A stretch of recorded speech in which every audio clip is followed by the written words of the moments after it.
Hello friends, this is Vandana Damani. How are you all? आज मैं आपके साथ शेयर करूंगी कि प्राणायाम के कौन से ऐसे मुख्य स्टेप्स हैं, कौन से ऐसे इंपॉर्टेंट स्टेप्स हैं जिनको हमें फॉलो करना ही यदि हम प्राणायाम करते हैं।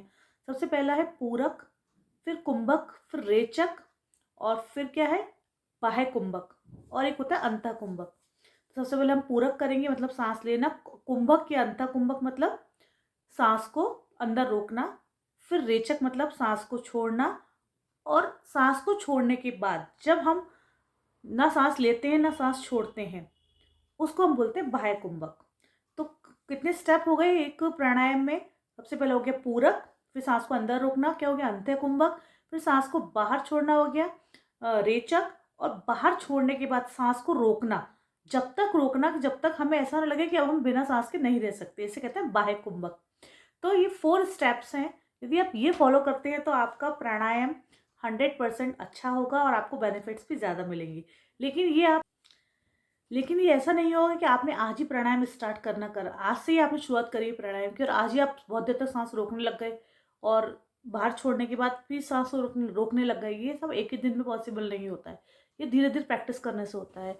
जब हम पहले शुरुआत में 8-10 दिन नॉर्मल ब्रीथिंग प्रैक्टिस करें, मतलब डीप इनहेलेशन करें, 4 सेकंड में सांस लें, 4 सेकंड में सांस छोड़ें।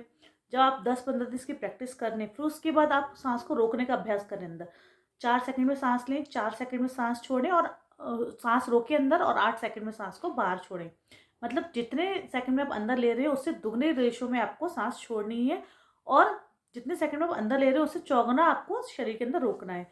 तो इसको आप 15 दिन जब आप डीप ब्रीथ की प्रैक्टिस करना, उसके बाद आप सांस को रोकने का अभ्यास करें। फिर इसका प्रैक्टिस भी आप 15-20 दिन करिए। फिर उसके बाद हम बाह्य कुंभक का अभ्यास करेंगे। उसमें क्या करेंगे, हम पहले सांस को लेंगे 4 सेकंड में, फिर अपने 8 सेकंड सांस को रोक के रखेंगे, फिर 8 सेकंड सांस को छोड़ेंगे।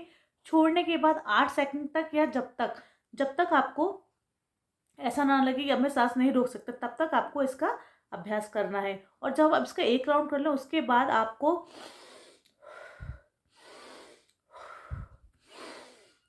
3 बार इस तरह से डीप ब्रीथ करना है। ठीक है, तो ये होता है प्राणायाम के मुख्य स्टेप्स, इंपॉर्टेंट स्टेप, जिनके बिना यदि आप प्राणायाम करते हैं तो आपको फ़ायदा तो मिलेगा पर इतना फ़ायदा नहीं मिलेगा। तो इसको धीरे धीरे प्रैक्टिस करके इम्प्लीमेंट करिए और प्राणायाम का 100% फ़ायदा लीजिए। मिलते हुए नेक्स्ट वीडियो, तब तक के लिए बाय, स्टे हेल्दी।